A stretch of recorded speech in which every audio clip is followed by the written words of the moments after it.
Hello, and welcome to our podcast where the dark corners are.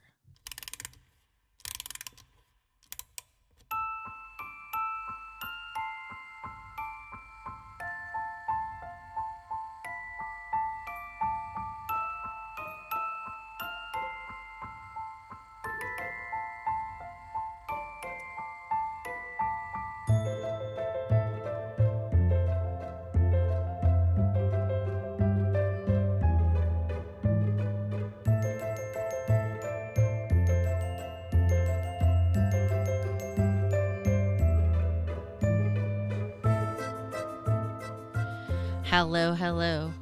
I am Vina, and I am your Dark Travels hostess. Tonight, I'm joined by, evil twins? Evil twins. Thing 1 and thing 2. Correct.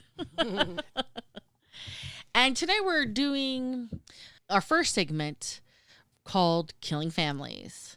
And the evil twins are here because they're family members. Yes, you might recognize our voices. Correct. But we Also came wanted to here kill as each a other. sibling set. Yes. As siblings, they do want to kill each other. And I think even as adults, they occasionally want to. Correct. Kill We each actually have other. to work together in real life. Outside of this amazing podcast, we do things real life together All the time. all the time. Which I'm sure adds to their delight. Makes I- us a little more evil. Well, I do love him. I just also hate him. Right. That's a sibling, right? That's how it works. Yes, there is such thing as a love and hate relationship. And I think sometimes you love them, sometimes you hate them. And I think it's vice versa. Right. Correct. In fact, I'm just going to, behind the curtains, we're not going to mention names like Jason as to how long it took us to actually get together to do this recording because someone couldn't get their shit together. But Thing one, which I'm dubbed Thing one now, is, he decides to disappear sometimes. I would just like to state that before I came to recording, I know that I should be early. So I was ready to be here 5 minutes early, and everyone else is late. So just note that thing 2 was on time for once in her life, and no one else was on time today. It was great. This isn't civil rivalry playing out on podcasts or Right. anything like that, pointing out each other's faults. I think Thing two is the responsible one. Maybe she's the good twin. Maybe I'm the bad twin. We'll see how today goes. It took 3 decades, but here I am. Okay, so for our very first Killing Families episode, I want to paint a picture. It is August 20th, 1989. It is a Sunday night. Around 10 p.m., this married couple, this long-lasting married couple, settled down in their rented home at 722 North Elm Drive in Beverly Hills, California. And it's rented because this family is actually having renovations done in their own home on Mulholland Drive. And this home, which is a 2-story Mediterranean-style house, sits on a half acre of land, just over 9,000 square feet. This home houses this married couple and their 2 children, one who is off to Princeton.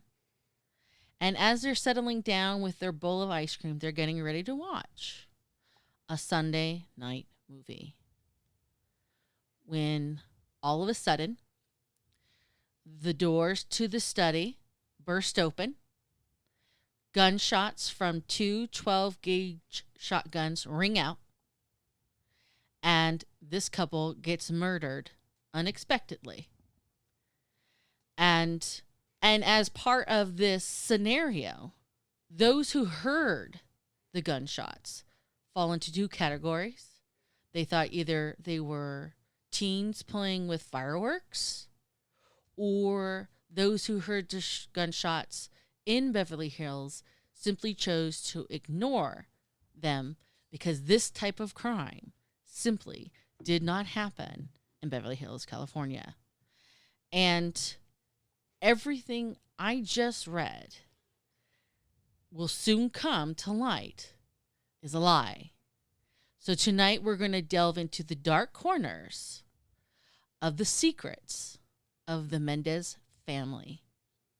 Imagine if those walls could talk. I mean, just the the horror. And the other thing is how rich do you have to be to really just feel comfortable like on a daily? Like, I don't imagine murder's gonna happen here because why? We're that wealthy. Like, Correct. that's insane. Correct. That's like a safety I don't feel, but I'm not rich, so there we go. So, to kind of even go further into the crime scene, the two 12-gauge shotguns were obtained by use of fake identification. They were purchased at a Big Five store in San Diego, California. And when the police arrive, they find the loving, upset, despondent children sitting out on the porch, having discovered their deceased parents. And to use the words of one of the detectives who entered the house being rented by Jose and Kitty Mendez, Jose's brains were on the ceiling. His brains were on the wall as well as the windows. And Kitty herself was shot so many times, she was unrecognizable. So it's safe to say there's like very little part of this room that is not covered in one of these family members. Like, I mean, I guess that's what happens when the murder weapon is a shotgun? Correct. Or two? And it will come to light later that the perpetrators reloaded and continued. Reloaded by walking out of the house, going into their car, obtaining more ammo, reloading, and coming back into the house and shooting a second time. And the perpetrators, with their 12-gauge shotguns, deliberately shot both Jose and Kitty's kneecaps to make it look as if this was a mafia hit. They said the dad looked decapitated almost, and mom was shot so many times that she was unrecognizable. Correct. But they also said that they burglarized the house to try to make it look like it was some type of, like that they were surprised and that someone had been in the house looking for something, or to try to cover their tracks, right? Gangland style. Okay, but I need to know, like, why would someone do this to this family? So I have some of those facts because, I got to do the fun part of this one. I got a little bit of court, but, I'm going to be interested to see what, Thing 2 has on, like, what does this family really look like prior to this event? Because, if I'm the neighbors, I'd be Samantha, like, what? Give us some deets on these people. Well, to take it back to where it all started, for many, the Menendez family was the epitome of the American dream. Jose was born in Cuba and immigrated to the United States after the Cuban Revolution in the 1950s. After coming to America, he lived in very poor and meager means. He lived in his cousin's attic, and he washed dishes. While he was doing that, he actually earned a college scholarship for swimming. So being an athlete was a big part of his life. It was very important, and he saw how that type of stuff opened doors for him. He went on and he found his wife, Kitty, who was a beauty queen. He wooed her, they got married, and they had 2 boys. Together, these two built their empire. Jose spent the early 80s as a successful entertainment executive at RCA Records, signing bands like Duran Duran and the Eurythmics. What? The Eurythmics. Here comes the rain again. Yeah. I didn't know who they were, but I'm like, I Sweet know Duran Duran. dreams. Whip it good, dude. Whatever. Okay. All right. Moving on. Rolling it back. So soon after that, they moved to Los Angeles so that Jose could pursue a career in the movie industry.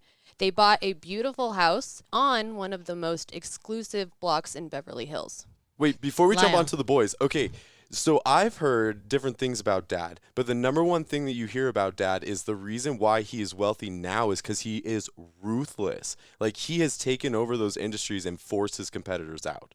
So I think it's really important to say, like, he's self-made man, but he is also a ruthless MF. Like, it's insane. Well, one of the things I did read about him was he basically bullied everybody, which this is a contributing factor to what leads to August 20th, 1989. I think that there's another point to be made, though. In America, everybody knows to have that American dream. Our family coming over from Italy in the early 1900s, they knew that when you came here, you had to work hard, you have to bust your ass, and you have to build yourself. And so because he had such a forceful personality and he was willing to do whatever it took, he was successful. It's unfortunate that he then pushed that onto his children, but we'll talk more about that later. So their children, Lyle, born in 1968, and Eric, born in 1970, seemed to have it all. The brothers were the picture of wealthy all-American kids. They grew up in the wealthy suburb of New Jersey. Lyle was a star tennis player and seemed destined to follow in his father's footsteps into a career in business. Eric, however, turned out to be an even better tennis player and was nationally ranked in his age group. The boys had no choice but to be successful as their hard-driving father worked his children to the bone, obsessed with them being the best. While Lyle openly worshipped his father, it seemed that Jose's tactics only made Eric feel as though he was never good enough and actually gave him extremely low self-esteem. After moving to California, the brothers ran into some trouble. Eric began running with the wrong crowd and got into trouble for a string of burglaries. Lyle enrolled into Princeton but was suspended for a year for plagiarism. Enraged by his son's behavior, their father is said to have amended his will so that his sons would receive less. It is even said that he was considering removing them from his will completely, but he never got the chance. So they've gone from being these picture-perfect boys at this point, living this perfect life, to starting to dip into some delinquency. And would you say that's because because you did the research on the family, would you say that's because they were kind of spoiled? Like, do you get a spoiled brat kind of vibe, or what do you get? I'm not answering for you, but I'm answering for myself. Yes, that was my initial take. In fact, I read that both boys, one started and the other one joined, and they got to the point where they would find houses that were empty because the person was on vacation or whatever. So this is in the burglaries. And actually rent U-Hauls to empty out the houses. I mean, this is how entrenched they were getting in terms of the crimes that they were committing. And then it was like, I read later how Daddy went around with his checkbook, literally went to each house, said, how much do you want? Paid them off. Let me write this off. And, then you read how Lyle was suspended from Princeton for a year for committing plagiarism. I mean, there is definitely a sense of, my daddy will fix this for me. Entitlement. And I can do anything I want.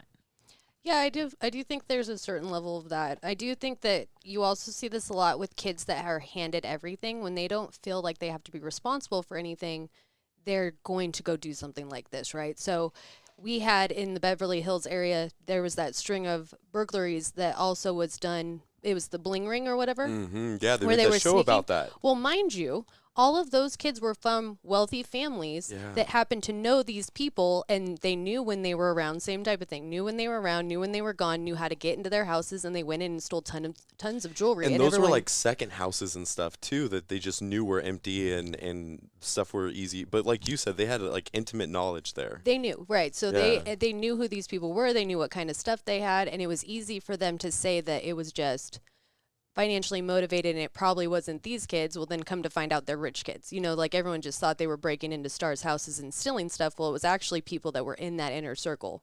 Yeah, right. That's super interesting perspective because, as you're we're unfolding this more and more and more, it's starting to sound more professional. They backed up a U-Haul and they're correct in the driveway. It's yes. seeming like they're really becoming more brash, fascinated, maybe with this criminal lifestyle. I think brash is better. Professional seems wrong. I think it's not. I think anybody could do it to that level if they have the means. So, like, if you're just a poor person breaking into a house, you ain't buying a U-Haul. How the fuck are you going to get that? Shoot, I don't got money for a U-Haul right now. Leroy's right. van. Hey, Vinny, I need your van. That's how Italians do it. Bring me your garbage truck. I need to steal this stuff. We're letting it out. So the evil twins over here are definitely Italian. So that's how we would handle it. So we can clarify that right now. Hey, Vinny. Hey, I mean, they're from Jersey, okay? They probably know all about it. I'm just saying. And that's the whole thing, too. So it's interesting to think that, and I heard a little bit about the fact that, Eric was willing to kind of jump on tables and demand to be served. Or if someone wouldn't sell him something, he would like kick everything down in the store and be like, I'm the one you want to sell things to because I have money in my pocket. They had a very East Coast, upper echelon type of personality, whereas like West Coast, I wouldn't say we're understated, but calmer. Like in Jersey, you want to flaunt that, you're Guido, you're living your best life. My thinking is, to some degree, that kind of behavior he sees from Daddy. Oh, 100%. So it's not Correct. necessarily just that he has money. He has money, and then he has this bullying example of behavior. Well, those are things that are valued in their family, it sounds like, especially because of Dad's climb to the top and their Right, that's how climb to they the were top. able to get the things that they had. 100%. I saw Dad do this. This is acceptable by everybody else. Yeah. Here's how we roll. And so I heard two things too. So I heard there was a testimony from some of the family members that were saying specifically Dad was only mad at them because they got caught. And that there's an element where Dad was like, okay, you guys are weak because everybody steps on somebody to get somebody, or everybody gets rid of their enemies, but you guys got caught, and that's why you guys are idiots. And that's an interesting perspective. And the other thing to keep in mind is they went to Calabasas. So you know who else went to Calabasas was all of the Kardashians. Calabasas. And what's interesting about that is, you know, they look how kind of, if you take them as an example, and not to, you know, dig on the Kardashians, but, you know, the level of entitlement of just the everyday person that lives in that area of the neighborhood. Well, not just the Kardashians, all the kids on the hills. I went I mean, with all the a kids lot on of the hills. OC kids to college, and they all had a lot of money, and they had private planes and helicopters and all this other garbage. They had a sense of entitlement as well. When they rolled into college with me, I'm working 2 jobs trying to get through college. They're like, "Oh, I get $1,000 a month in allowance. We can go do all this crazy stuff." And I'm like, "I can't go with you. I'm poor." I have to go home and eat my top ramen. Yeah. Or tuna fish with garlic, salt, and mustard, because legit, I had nothing else in my cabinets. But that's the lifestyle that they're used to. Right. They're accustomed to. So could you imagine what it would look like if that was to be taken away?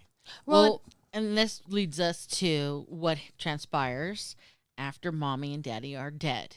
Well, and I just want to go back for a quick second Mm-hmm. because I do think there's a level of entitlement, but I also do think that we should point out that there's probably a level of them just plain rebelling. Because they are being pushed so much, and he is to some level breaking Eric to where he feels no self-esteem. He doesn't think he'll ever be good enough. Lyle's like wanting to go full board forward like his dad. But I do think there's a level of them just feeling broken and rebelling. To kind of piggyback that, I think when they got caught, part of the probation The Terms and stipulations. conditions. Thank you. They know these things. Eric was told to go to therapy. Right. And Right. in the therapy, he discusses, I think, to some degree, the low self-esteem and, you know, suicidal thoughts.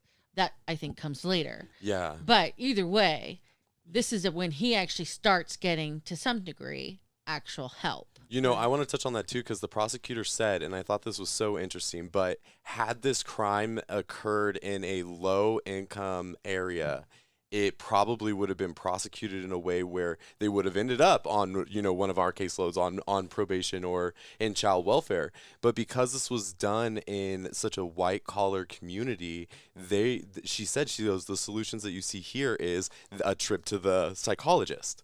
And a fine. Yes, and not so much any type of criminal record or anything of that nature. Right. So they're basically kind of handling it in a far more Informal way. Well, Daddy has the money to have the attorneys Kid argue that they're gloves. first-time offenders, and right instead of the public defender. they're who not going to get it thrown in the overwhelmed book. with cases. Yep. So again, this brings us to what happens with Eric and Lyle after their parents are died and the insurance money, the family money, is now theirs. So, and just to lead into that again, so, you know, Vina kind of painted a picture. So we have 2 brothers that called, and I don't know if you've heard those 911 calls, but they're insane. And Yes. they're literally, it's Lyle like screaming that his parents are dead, and you hear in the background Eric's just like inaudible screaming. And they said when they showed up, the police said one of them was riling on the grass in the front yard, like inconsolable.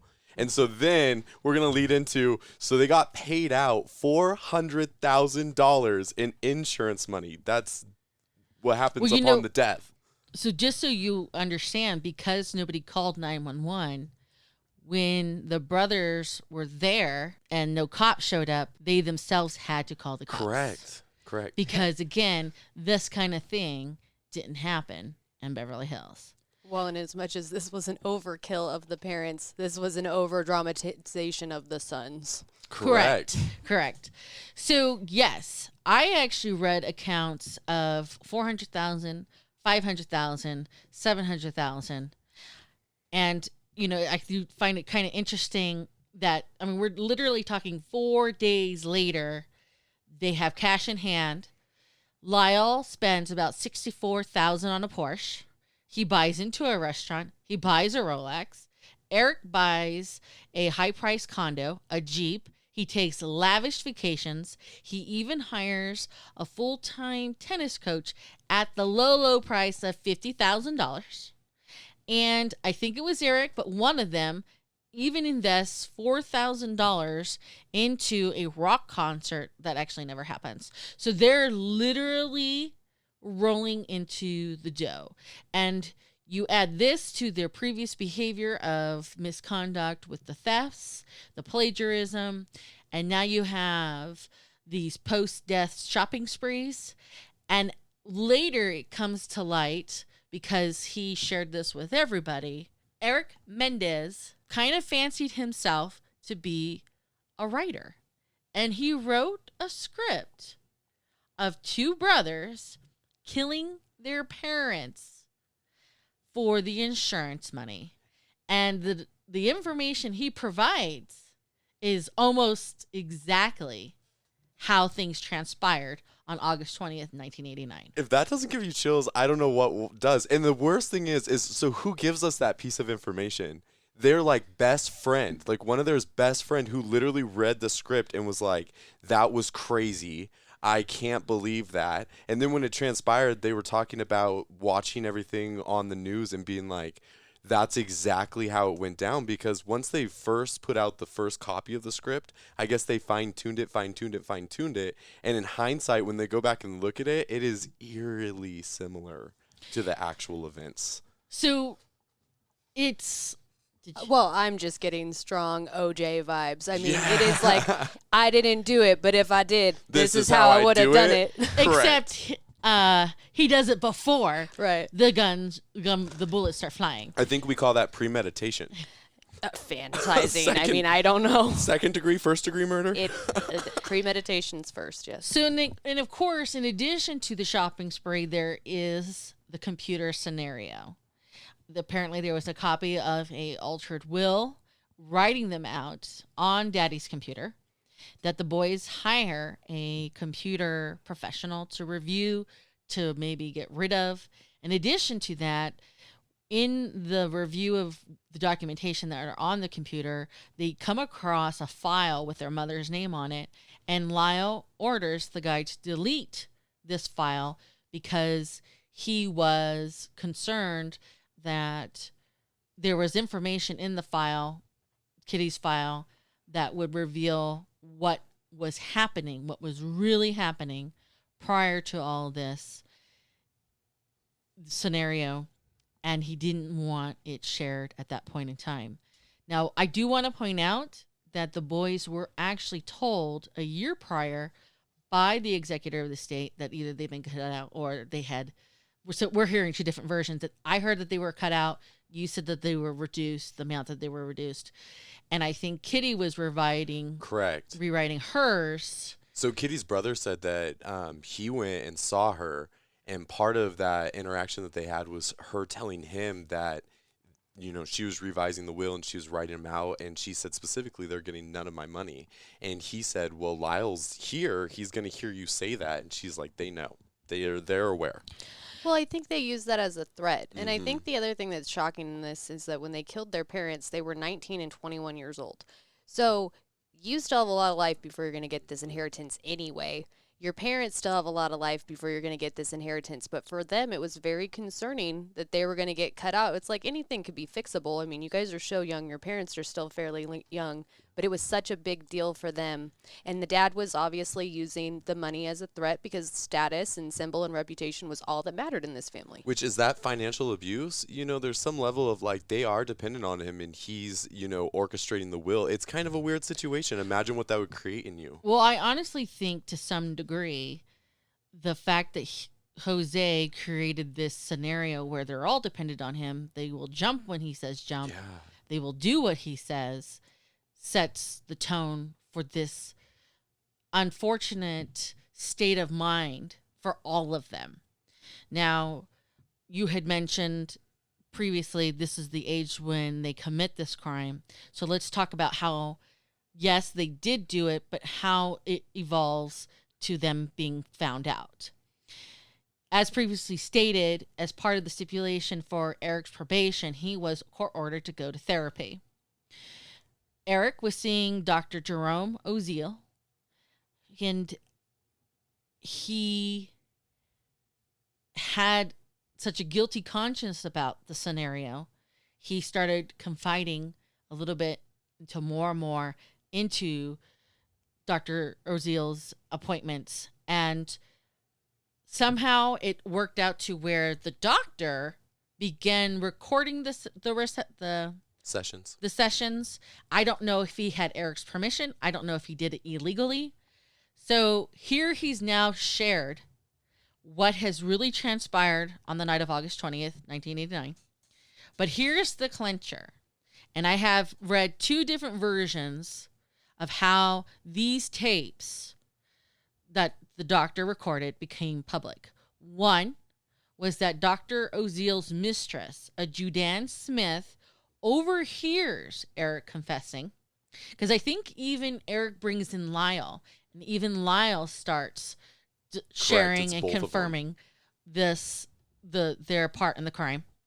And either she goes directly to the police with the information, or Oziel, who was abusive to her, assaulted her, and she takes the tapes to the police, and that's how the investigation shifts from what, to some degree, they were kind of thinking with the shotgun blasts, because one of the things they didn't previously mention was their kneecaps were blown out, and the intent was to kind of make it look like maybe a mafia hit. Their father pissed someone off in the mafia.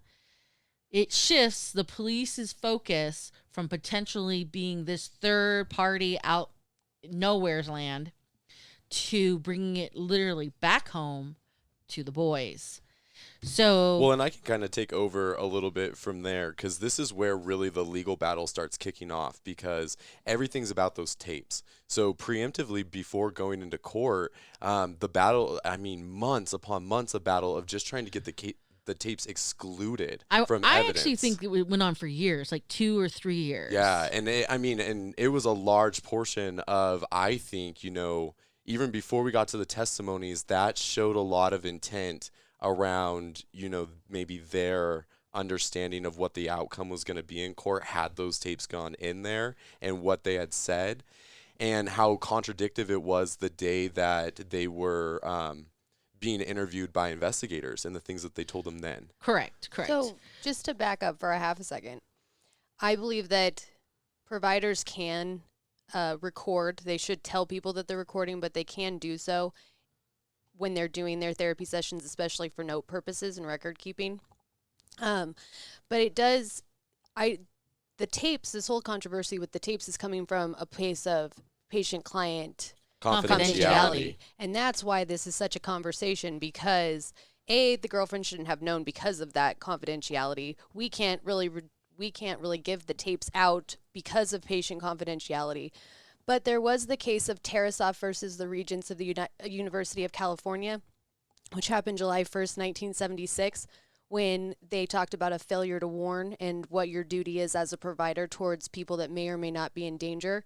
So I'm sure that had some standing in the conversation about the tapes, because if he talks about a murder, does that then cancel out patient-client confidentiality? So what I heard that they based that off of was they threw that off saying that they don't have a reasonable assumption of confidentiality when they're making threats to the therapist. The therapist at that point is able to throw off their requirement for confidentiality and is able to seek what would be a remedy to their safety. Yeah, and they throw that entire argument out. It's the risk of harm to either someone outside of that room or even the provider.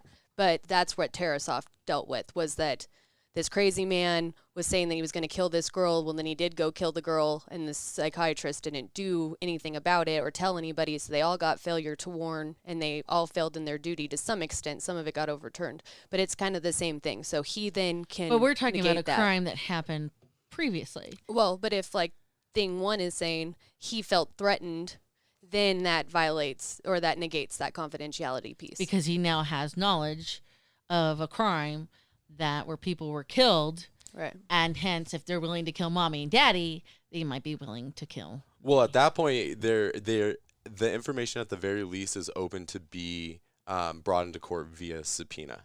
And so that was a huge thing. So once we've decided what we're going to do with the tapes, then the actual trial starts. And like Vina said, but one of the things I want to mention, because of the tapes, how it all plays out is Lyle gets arrested first, and Eric, who's actually on a tennis tournament in Israel, he flies home and basically surrenders himself for the warrant. To the police, right? To the police. To the police. So, that leads us into the first trial. So the context, like we talked about before, was, this is the first, not maybe the first televised trial that everybody is watching. But again, this is like Sam said earlier, or Thing 2 said earlier, there's a perception that this is very similar to O.J. Simpson. So all the American people are kind of checking into this trial, watching it from afar, and forming their own opinions as they're watching it. So initial impressions to the people that are watching are these are cute boys. These are kids that couldn't possibly have committed this murder. They were wealthy. Picture perfect Americans. Yeah, they had everything going for them. So why could they possibly have such a terrible life? And like Vina said earlier, there was a part of it where the bodies, because of the kneecapping and the particular state of the bodies, there was the initial investigation into whether or not it was organized crime, which was dismissed. But another part that we missed was there wasn't a very good investigation to begin with around the brothers. So going into this trial, they didn't have a lot of the initial evidence that they take at the site of these murders. So they were never tested for gunpowder residue. There's just some basic things that just were not done. Well, their Correct. DNA is already there. Their fingerprints are already there because they live there. And I mean, I think the they guns were ransacked in their car. But I mean, they weren't looked at as defendants Initial or criminals, right? They were looked at as suspects. victims, and Right. then to mix that, their DNA is already there. So you have to find very concrete evidence, because the normal concrete evidence, like in the Manson murders or even in the OJ murder with the glove, those are things that would not be there anyway, whereas their stuff is already going to be there. Yeah. And better policing, or just a better understanding of, kind of dotting the T's and crossing the I's differently than we did there. They might have come across the murder weapons, like I said, that were located in the car on the property. In the trunk of the cars. And Doesn't that go back to what Vina was saying earlier when it was like, this doesn't happen here? So not only does this not happen here, these kids, of course, are not doing it. Well, no, correct. right. There is a sense of prejudiceness and biasness of the police. Well, no, they're rich. They have the American life. They wouldn't be killing their own parents. That's Right. not. We see these kinds of crimes in lower socioeconomical neighborhoods. Not this neighborhood. Well, and these boys can lawyer up, so that's what happens. So these boys can lawyer up, and that's what happens. They literally attain lawyers pretty quickly. But one of the interesting stories, and I know we're going to talk about oddities later, but one of the interesting stories that I heard was they sat down with a family friend. They asked her to come over to the house the day after the murders. They jump in the car, and they're like, "We need your husband to be our lawyer. Our parents just died." And she said it was one of the most strange experiences ever, because their parents just died, and the only thing that they can think about is lawyering up and asking that question with no emotion. So we're walking into court with some weird situations that are happening, the spending the money, the lawyering up immediately, The potential script. lying to the cops, the script. And we have all this context where everybody's, first impressions are like, they can't be them. It can't be them. So initial witnesses are called, which are typically law enforcement, officials that can talk about the investigation and set up the crime scene, like Vina did earlier. And most people felt like this case was going to be pretty quick. Even the Americans that are at home, they're like, okay, this is pretty cut and dry, right? These kids did it. It's pretty, even though they said they were like pretty boys, once you started hearing the scene, you start, slowly starting shifting to the prosecution side. Then, I like to bring up Terry Moran. So Terry Moran was the ABC reporter that was in the courtroom covering the entire trial.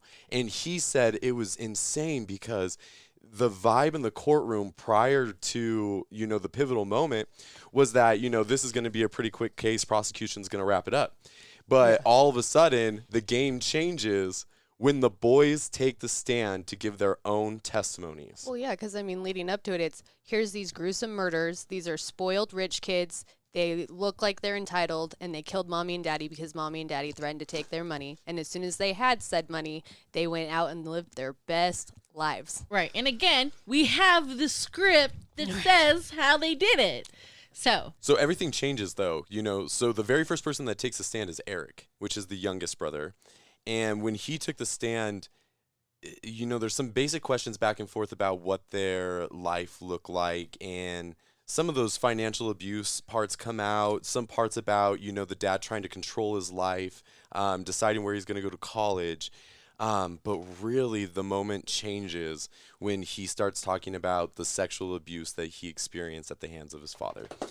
And so when Eric starts talking about that, he talks about the events that lead up to the murders and the point in which he decides to kill his father to kind of stop the abuse that he's experiencing. He mentions, too, that the night of the murders, his father was going to basically molest him again. And he, at this point, is 18 years old, about to go to college. And his dad tells him that he's not allowed to go to college, or he is, but he has to do 50-50 at college and 50-50 at home. There's also a very, kind of graphic description of, the different types of sex that the dad made him perform. We'll hear very similar things to Lyle, but as you can tell, just a real turning point in the courtroom story for these people that were clearly the perpetrators of a gruesome murder now are starting to look a little bit more like victims of a terrible, terrible family situation. So, in one of the things that I watched was the district attorney at the time that was doing the prosecution says it was going her way until the boys took the stand. Right. And the second the boys take the stand, she thought, especially when they started talking about what was really happening in that house, the horrors that they were subjected to by not just Jose Mendez, but Kitty as well, she thought for sure she was going to lose this case. So, sorry, Vina. When you think about it, we already knew that there was financial abuse, emotional abuse, mental abuse, possibly physical. Like, could you see him backhanding these kids? Probably. For sure. But now you have the sexual abuse, and that's like the topper on the bombshell cake, right? And from a legal standpoint, you never put a defendant on the stand, ever, because you don't want them to get crossed, right? So for them to put them on the stand, they knew that something big was coming. So, and you don't have to necessarily turn that over in discovery. They're allowed to say whatever they want to say. So, it was literally like a huge bombshell to try to give a curveball to the prosecution, which you normally would not do unless you know you have that in your back pocket. And the prosecution said to some extent, she was like, if I had to mount a defense to the situation that was occurring, she said that the best defense to mount would be some level of abuse by the parents. Mm-hmm. And little did we know that was the very first argument that was put on there. But dad's abuse didn't stop with the kids. So I know we haven't even talked about Lyle's situation. We've covered the years and years of abuse very briefly of Eric's. But dad cheated on mom all the time, right. had a mistress in New York. A man who literally... prostitutes. To me, ruled this, and I'm saying the word rule. With an iron fist. Exactly. Those are the exact words I was going to use. So let's talk about what was said. And, part of one of the things I do want to point out was the abuse was in various forms. So when we talk physically, he didn't just hurt the children. He hurt her. He hurt Kitty. And the kids saw that. They used the term battered wife. I would actually go one step further and say she was a beaten woman. I think she was beaten down. You don't lay your hands on a woman or anybody for any reason. But right. The level that he was probably doing it to all of them. Correct. And he was probably that type of abuser that knew not to hit them in the face. He knew to hit them in the stomach. He Right. knew where to hit them so they didn't bruise. And she's financially linked to him. Correct. too. So, I mean, when she learns about this 8-year affair that he had been having with some woman, I think the woman was even in New York, or the prostitutes, or the other women, and to some, she knew what he was doing to their children. And so let's talk about that. So based on what I read, it sounded like there was a progression, almost like he was grooming them, preparing them for his intentions down the road. Because the molestation starts with the massaging of the penises. I think he would make them massage his penis. Starting with Lyle. Right, because he was the eldest. At 6 or 8 years old. Right. And I think he was massaging, when I mean massaging, I don't really mean massaging. No. Penis, Lyle's. And I think it escalated from there because the grooming is starting. He would anal rape them with toothbrushes. He would anal rape them with shaving utensils. Sodomize. And then it moved from anal penetration with objects to oral sex. He would have the children perform oral sex on him. And one of the things that Lyle had talked about in particularly was when he would go swimming for his swimming lessons, because as we said earlier, Daddy got a scholarship for swimming.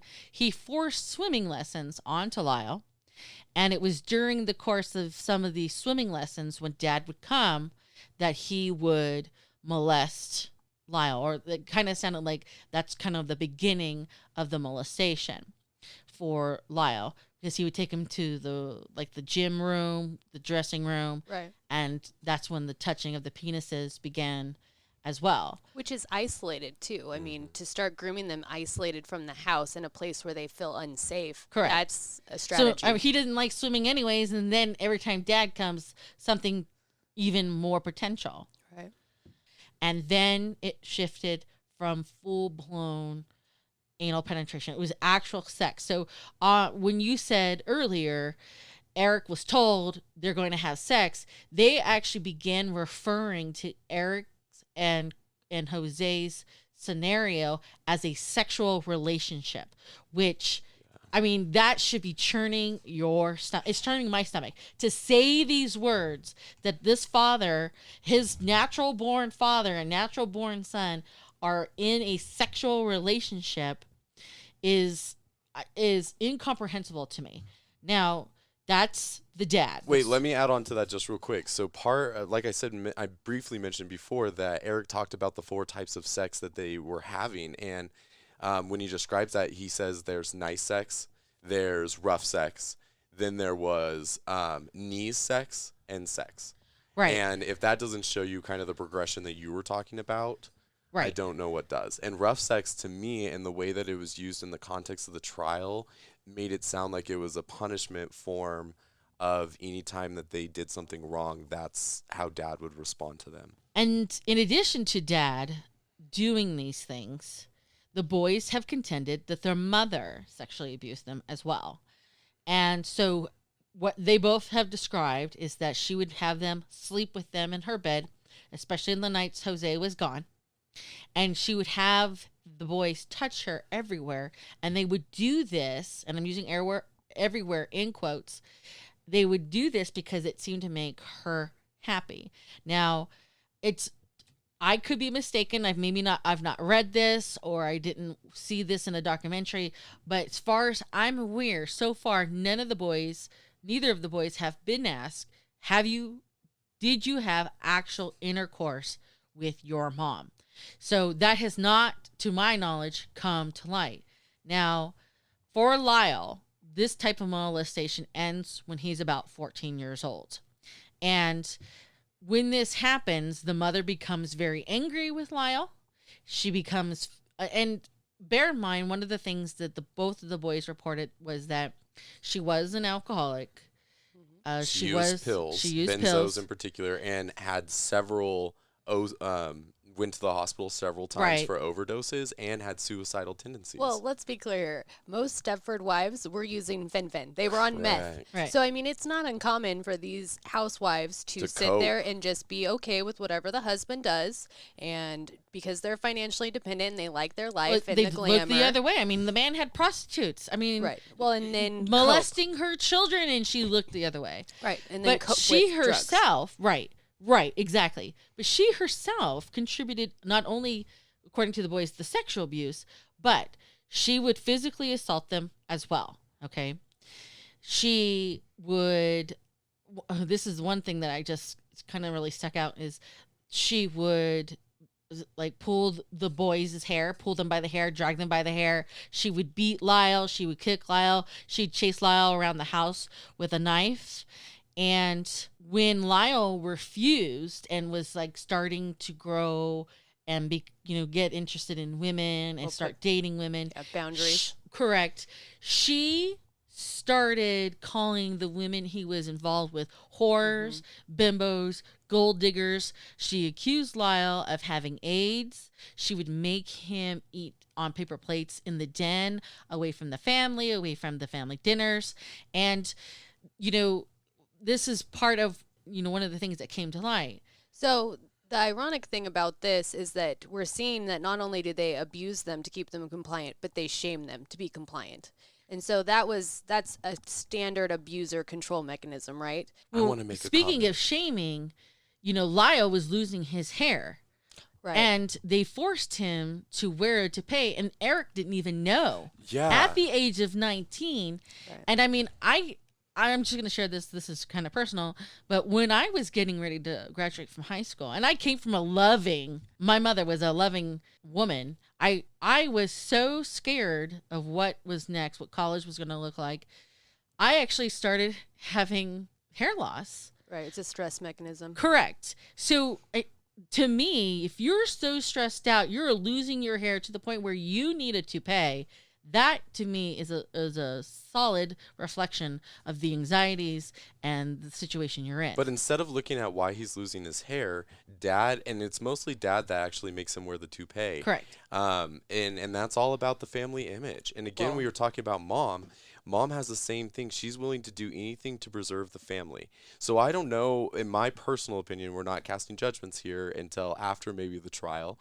But to me, I wonder how much Mom actually sexually perpetrated and how much Mom was more of a non-sheltering bystander, which both is wrong, but... Well, she's just as manipulative and abusive, maybe not sexually, but there's a certain level of the fact that the only reason that the brother finds out he's wearing a toupee is because they rip it off to shame him again. Yeah, Right. And then they're secret. shaming him by wearing the toupee because he's not good enough as he is.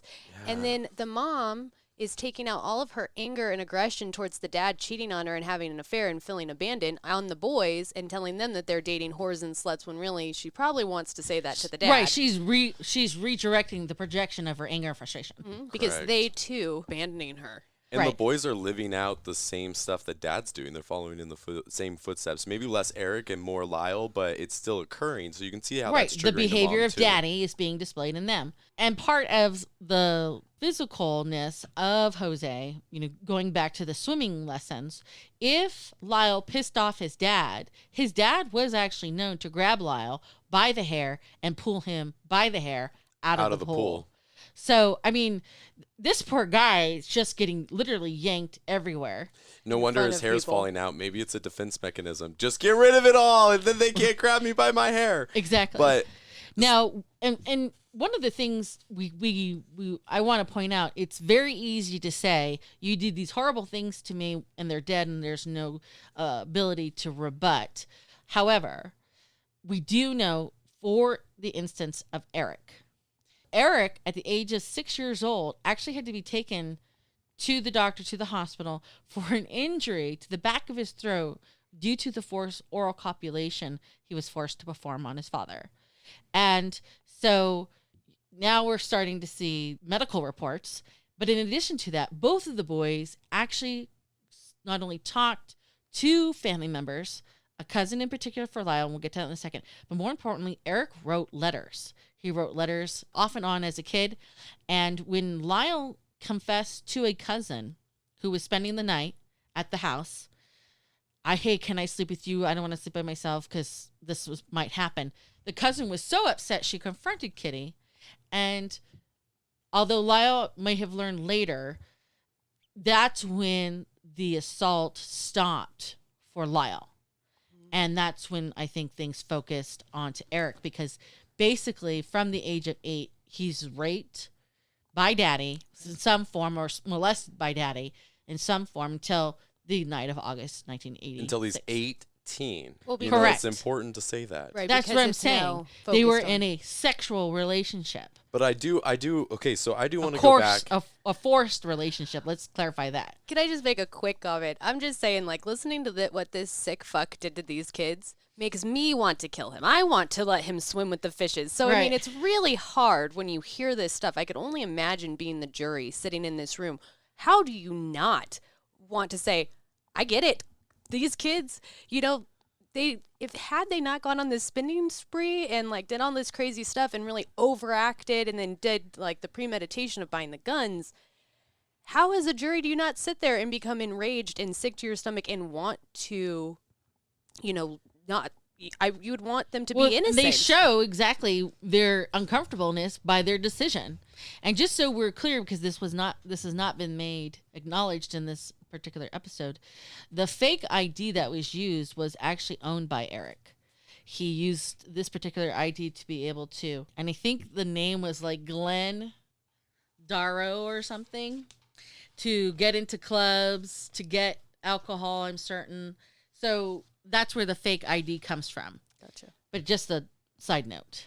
So we're bringing up the fact that, you know, how could a jury imagine, you know, they're sitting in here, they thought that this was going to be, you know, just a cut and dry murder case, and now they're hearing all these testimonies. I wanted to touch on just the fact that, you know, we never really got to Lyle's testimony, so I want to cover that. But secrets. We heard Eric sit on the trial or on stand in the very first beginning of this, saying that the only way that Lyle even knew that he was being sexually abused is because he broke down one day in his teens and told him. And this is prior to the murders. So this is when he's 18 years old. They're finally having the conversation. And Lyle is realizing for the first time that he is not the only person that has been molested by dad. And then in the same time that all of this is occurring, you have the secrets that happen from them telling a cousin, Lyle telling a cousin at a young age, and the cousin talking to Kitty and Kitty sweeping it under the rug. And then again, when Eric talks to his cousin, which is the testimony that we hear at the trial, and he flat out says that Eric told him specifically that dad was abusing him. But it really is Lyle's testimony in the court that everybody said really turned their head. And, you know, Eric's testimony can kind of go both ways. But when you really look at Lyle's testimony, he puts Eric in a place where his emotional reaction is very telling. So Lyle goes on stand and he talks about the sexual abuse. And in the story, he talks about, like Fina said, how he was abused by his dad using objects. One of those objects is a toothbrush. And in that same discussion, he talks and he's with such shame and openness about the fact that he used to take his brother out to the woods and would sexually perpetrate against Eric using a toothbrush. Right, the And- learned behavior daddy just taught him. Correct, but looking at Eric's reaction, everybody said in the courtroom that you just can't fake that. It was like your worst fear was being unfolded in front of you, but by someone else, and you couldn't really control it. They said a vein popped out in his head, that he was just like distraught, like the worst distraught you ever see. So they were like, you know, whether or not we believe which way they made their decision on why to kill them, I mean, they were definitely abused and they definitely did the murders. So the big question for the court, or the matter at hand, is not the murder, not the abuse, but instead, does that lessen their responsibility in this crime? Does it justify as a motivation to do so? Is it a heat of passion? Is it a self-defense? Because I do want to state that sodomy, especially forcible sodomy, carries its own charge, completely separate from molestation, rape, child molestation, and it carries a hefty sentence. And Lyle did on the stand as he was crying or giving his testimony. He said his attorney asked him, "Did you bleed?" And I mean, here this grown adult has to revisit this childhood trauma that he thought was gone. He's going to prison and his life is moving on. Yes, I bled. I want to cover, those all-stars in the courtroom too. So you just talked about the defense attorney, and that's Leslie Abramson. And she amounted, you want to talk about an all-star making something out of nothing. She's the reason why, and spoiler alert, to give you the answer to the trial, she's the reason why the jury ends up hung. And she's the reason why you guys are feeling conflicted right now. She mounts the defense for sexual abuse, and she mounts the defense that says he can no longer take that abuse. She's specifically the attorney for Eric, but she covers the overall defense for the entire team. And one of the things that they said, so prosecution on the other side is Pam Bonovich. I probably said that terrible, so bear with me. But, she kind of said, why are these boys so close? And she came to the conclusion that it was they united kind of against one common enemy. But that leaves out why they would kill their mother. So the prosecution's big question is, yes, dad abused you, but why did you, destroy mom? And they put the pictures on for the jury to see it. She's unrecognizable. Well, because it wasn't as much. Mom didn't get. She's not shown in as bad of a light as dad, right? But I mean, from what I've read in my research, they believe that the boys killed the mother because she just let it happen. Well, not only that, and one of the things we're not saying is this weekend, because as I described in the very beginning, the killings happened Sunday night.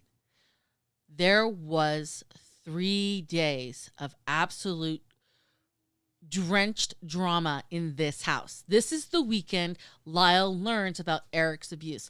This is the weekend Lyle has to make a decision. Does he leave his brother, who tells him this has been happening? Lyle's in complete shock. And he has to make the decision, do I leave my brother knowing this is going to happen to him? And knowing what it feels like.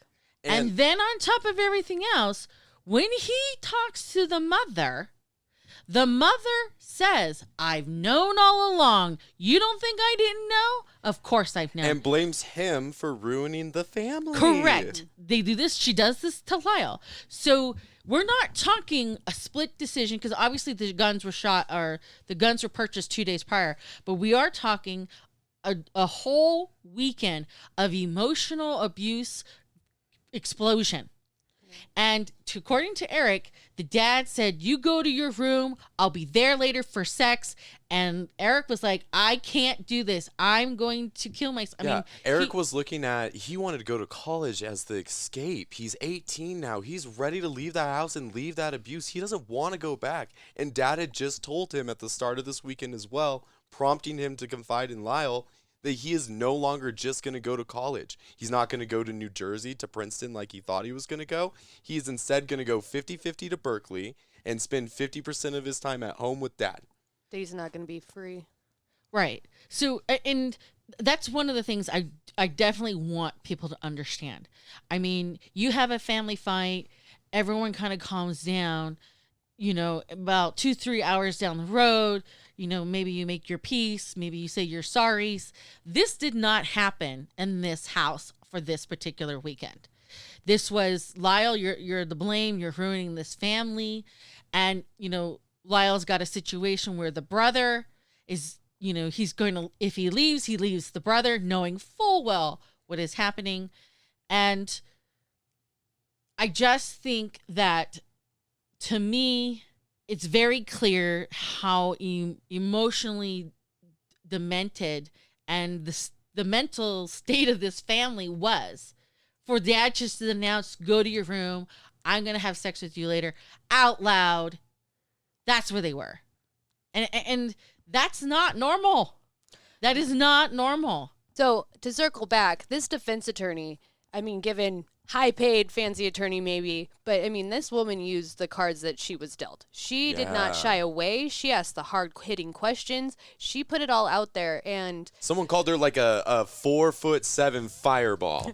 well, from Eric's side, to say that his dad was going to molest him, his actions are then more of a crime of passion in the heat of the moment type of situation. But Lyle very much takes the defense that not only did he have trauma and that he was abused, but that he was doing this to protect his brother so that it didn't continue to happen to him. So they did talk about the fact that they were united in a common enemy, but also they were united in trauma. So this brother gets to say, I'm trying to protect my baby brother from this happening to him because I know exactly what it feels like. And I mean, I don't have that level of trauma. Jason doesn't have that level of trauma, but thing one and thing two are very emotionally connected to each other. Like, I would do anything for my brother. And if I knew anybody was hurting him, when people were bullying him, I was like, I'm coming. I'm going to beat the shit out of this guy. Like, who is it? Show me the picture. And she's smaller than Jason, guys, just so you're clear on that. And picture. way scrappier because no one fucks with my baby brother. So, like, I do kind of resonate the fact that if this was truly happening, because I think that's the question, right? If this was truly happening, it's hard to not justify why these brothers wouldn't protect each other and unite against their person that's hurting them. You know, they have this really strong bond. Well, and I want to go all the way back to our starting story. Savina painted the picture of when, you know, these two suspects are walking into the house. There's a couple sitting watching TV. So we've painted the picture of what this weekend looks like. Now place the boys in there. And they give descriptions of what happens in the courtroom, like what they remember happens particularly. And Eric talks about he walks into that room just guns a-blazing, just starts firing off shots. And she says, where were you firing shots? In front of me. Who was in front of you? My parents. And Lyle talks about the fact that he remembers shooting Dad point blank in the chest. He falls back into the couch, and then he proceeds to shoot him until basically he's decapitated. Well, he's sure he's dead. Yes, and then they hear Mom.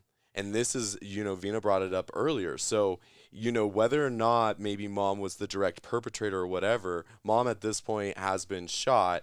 They have to make a decision. They take a break, they go reload, and ultimately they do come back and finish off Mom. Well, I think when you guys mentioned the question, why did you kill your mom? And Lyle said this, I didn't know her. Yeah, there's an emotional disconnect for sure. Right. So here we're talking 3 days of this emotional roller coaster. This guy's getting blamed for everything. He's learned not only his brother getting molested, but Mommy knew about it. Mm-hmm. And by the way, it's your fault for ruining what's been happening while you've been gone. Well, this is Lyle's seat at this moment for this weekend. Right. But mind you, then the dichotomy of going to go sit back and just leisurely watch movies. Yeah. Like all this horrible shit that they're doing, and then they can just go sit down and hang out, and it's all fine. They'll do anything to preserve that image of that perfect family. But can you imagine, as the children in this turmoil and this chaos and feeling so upright, you know, and then they're just hanging out like nothing happened? It's almost like sociopathic for sure. Or a serious ability to detach that they probably learned when they were being molested.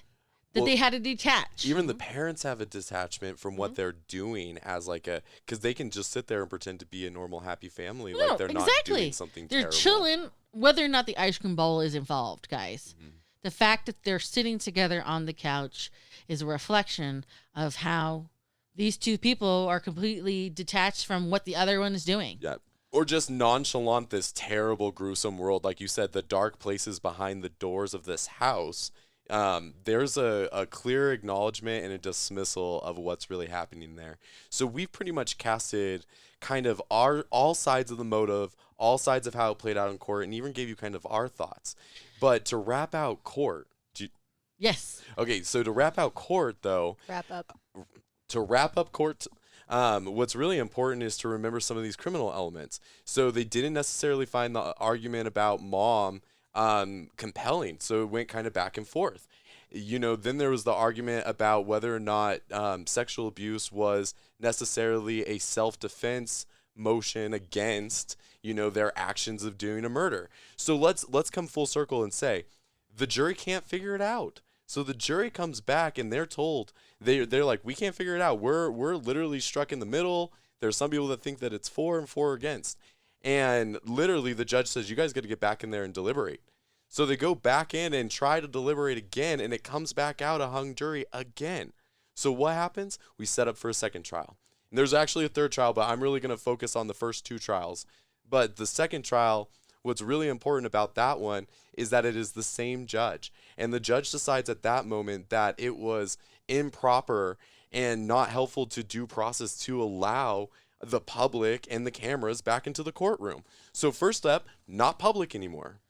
Right. And I think the one thing he does that does cause the conviction that comes out is he does not allow any testimony pertaining to the abuse the young men suffered as part of the testimony of their defense. Correct. And if you guys don't know, Thing 2 is actually in law school right now, so I'm sure she can give us the intricacies of that. But what I think is so cool about the defense in particular is the fact that they ruled it off of not having grounds been having all of that evidence being admitted into the first trial and not really meeting the legal burden to be entered in as evidence. But I imagine Thing 2's got some good insight. I mean, it a little bit.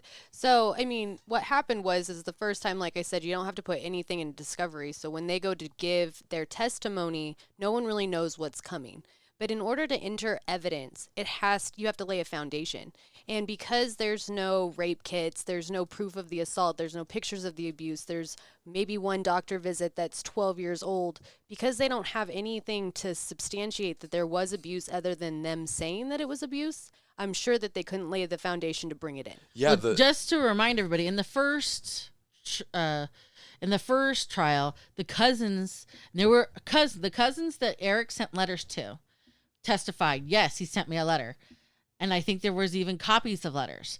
And the cousin that Lyle went to. No, Eric confided into. Both of them. Different cousins. Lyle, the one that confronted Kitty, she testified. Yeah. So it's not just the boys saying they did this to us. Yeah. There's a trail of people saying they told us this happened. But the compelling piece that the judge referenced specifically when he gave that was the fact that there was no reference to the sexual abuse in any of the tapes with the therapist.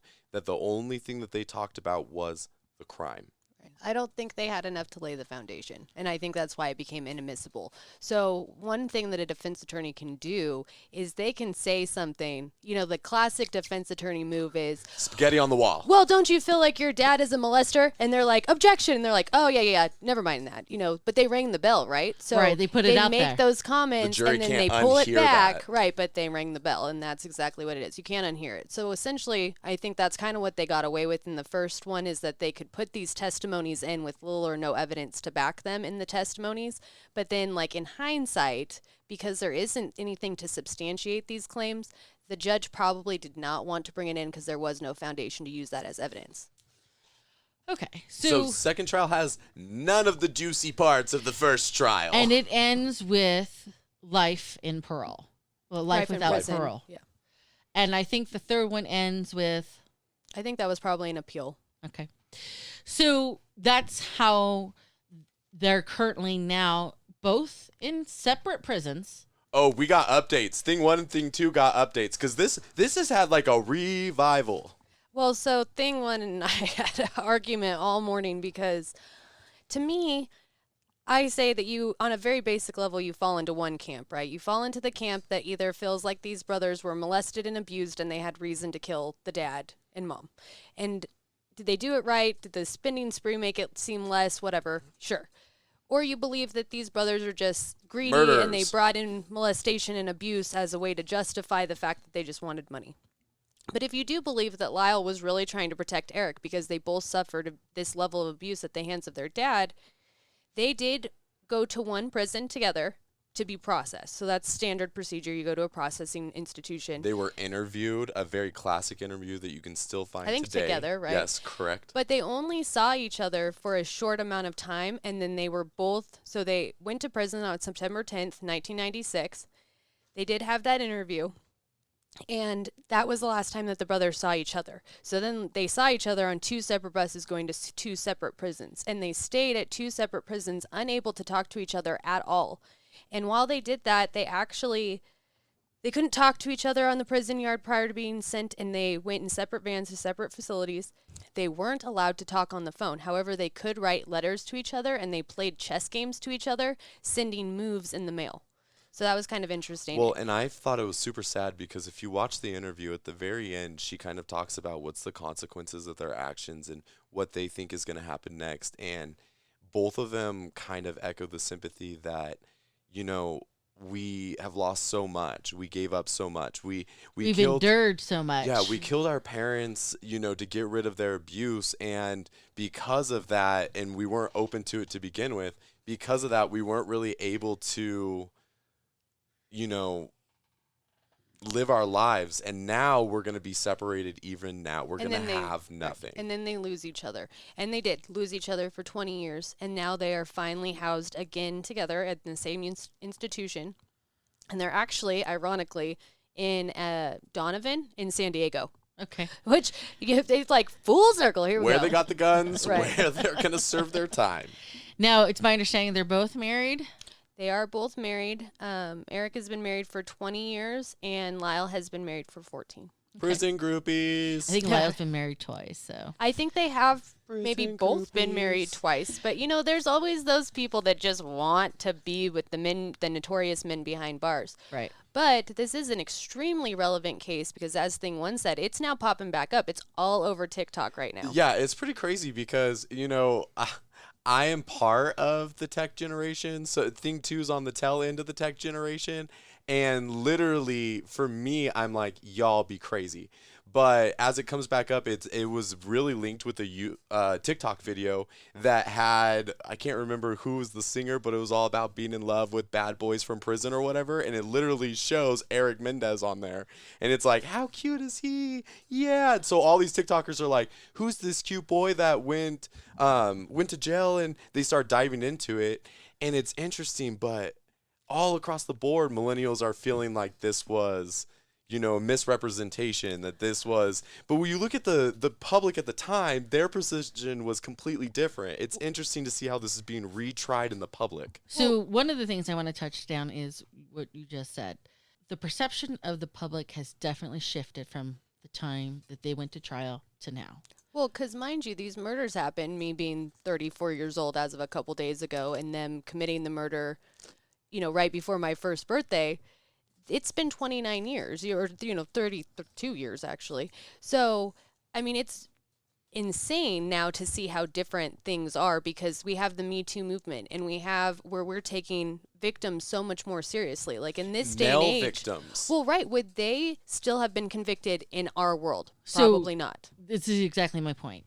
Two things. One, there is a belief that with the mentality today, the public mentality today, with the first trial, they probably would have been a lesser charge or have been found not guilty. Acquitted, yeah. The OJ syndrome. The other, I do think this is a very valid bias. And this was something Lyle, because I listened to tons of things. I read tons of articles. Lyle said this, and I completely agree with him. He said, I think there's a perception about boys being, he was talking about the perception of him protecting his brother versus him if Eric had been a girl. Mm-hmm. The perception would have been very different had Eric been a girl and this gone to trial. And it's a boy protecting his little sister versus a brother protecting his other brother. Well, I think even taking that out, not even in the protection aspect of the boys just being molested. We, for some reason, for generations, have felt that men cannot be raped, that men are always apparently consenting, and that, male sexual abuse, male abuse in general, has been greatly glazed over. Yeah. It has not really been touched. Right. And one of the interesting things is, I'm just going to toss this out. Aerosmith wrote a song decades ago called Janie's Got a Gun. Mm-hmm. And if you listen to that song, They don't say the guy was molesting her, but it's implied, and everybody knows that. And they got letters thanking them for bringing to light this topic that is glazed over even for girls. Right. We're talking the statistics when I was a preschool teacher, which was a long time ago, but not too long ago. Okay, yeah, because I'm still 39 plus. Was 1 in 4 girls. And I think the statistics was 1 in 6 boys. Well, and I want to add on to that too. Look at the language that we use tonight in our ability to have this conversation. So terms like grooming doesn't feel like a weird term for us anymore because we understand that concept. So I didn't mention it earlier, but this whole entire family gives me Epstein vibes. The mom gives me Maxwell. It really kind of lines up a lot of these multi-generational, these grooming to be part of the biz, that whole concept. We're far more aware of it now because of, the bold steps by law enforcement to bring those things to light instead of just find them away into the background or whatever was occurring in the past. Not only kudos to law enforcement, but the unfortunate crimes like these. We now know, because guess what? Killings happen in Beverly Hills. They always have. Yeah. Well, I think an important piece, too, is just that people like things that make them uncomfortable to disappear. So when priests were molesting, the children in the church, it was a whole situation because no one wanted to believe that their man of God was molesting children in the church. We had the Penn State abuse with one of the coaches, and they just wanted to fire the head coach and fire him and pretend like it didn't happen. And we see that quite often, and even more so with males because they don't feel that they can ever talk about abuse because that makes them weak. They can't cry because that makes them weak. They can't have emotions because it makes them weak. And yet we put a stronger standard. Who tend to be the more authoritative and in power.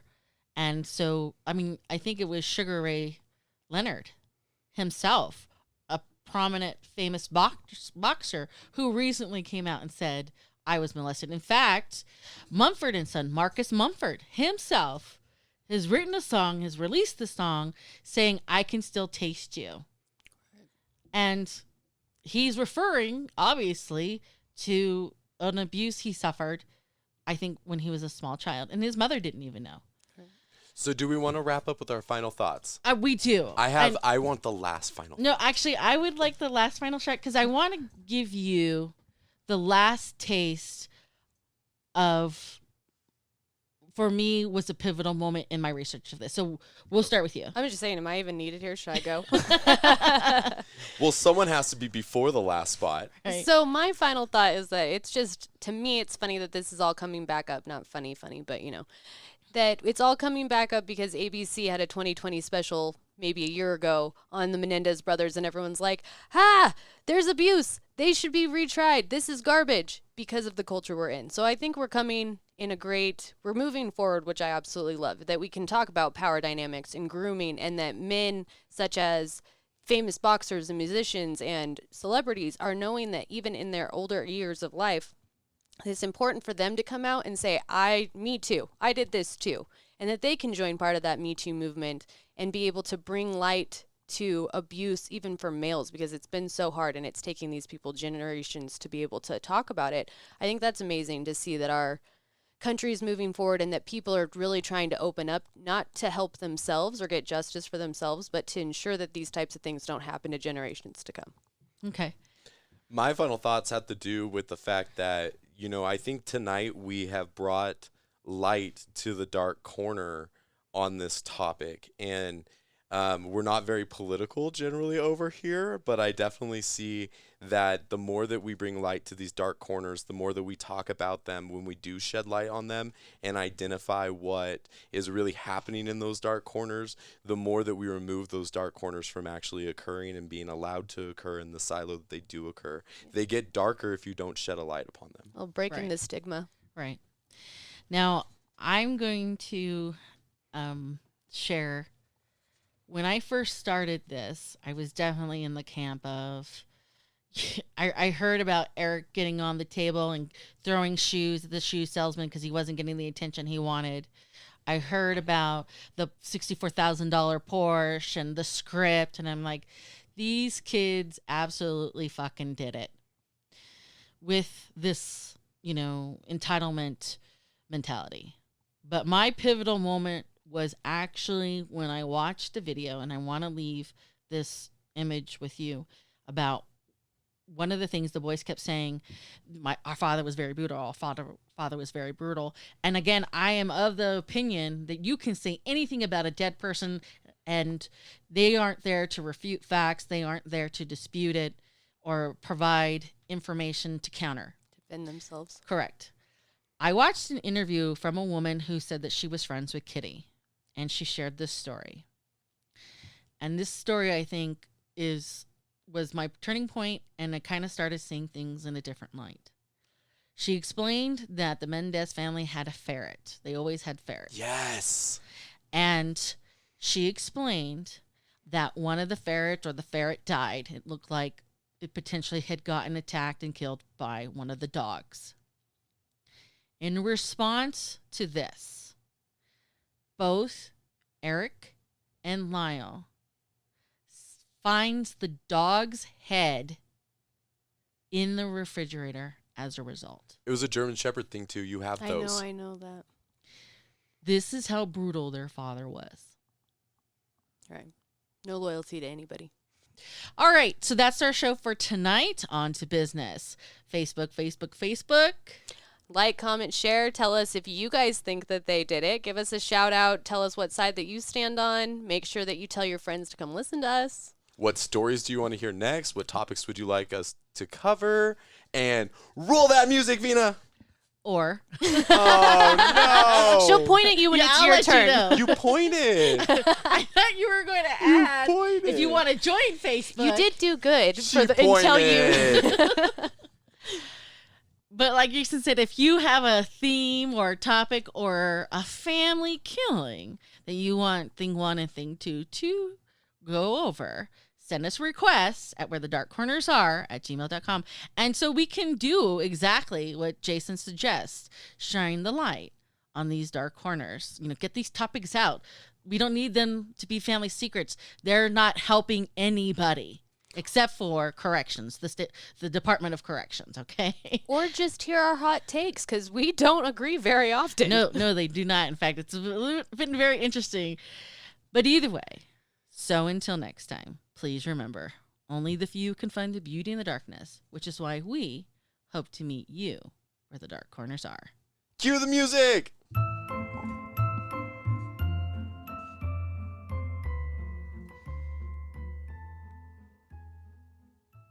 The father, Jose, had moved from had immigrated from Colombia to the U.S. after the Cuban Revolution. No, he immigrated from Colombia or Cuba. Cuba. What did I say? Colombia. Oh, I meant Cuba. Start from that. Start Okay. it over. For reel it many- back. Hey, shut up. Eric Menendez. Eric Mendez. Menendez. Menendez. Eric Mendez. Is the shoe bothering you? No, I had him on my foot. Was the shoe bothering you? I do want to. Hold on. Okay, it's still recording. I just want to add something that I forgot to say because I wanted to mention that. And the perpetrators deliberately Start over because Jason had I a know lot of his interference thing, there. yeah. Because I didn't put this in the crime scene. I want to add the gunshots to the kneecap. So that's it. Cue the music. You didn't say anything about Facebook. We can't. Oh, I was just saying. Well, she always does Facebook. Come see us. Oh, and then I always say, cue the music. yeah, and then I always there's a say, few other things. Hold on. right? Like, comment, share. Tell us who you think did it. What side are you on? And then Alright. I'll say, cue the Yeah, music. Jesus, Jason. Well, I can premature shift- I can ejaculated shift all some over things that. right now. I just like to She say. looked at you and she was like, you motherfucker. I'm like, Vina has so much more to say. I do this all the time. I just always like to hit it with the cue the music. Okay, so final thoughts will be moved over. Mhm. Okay.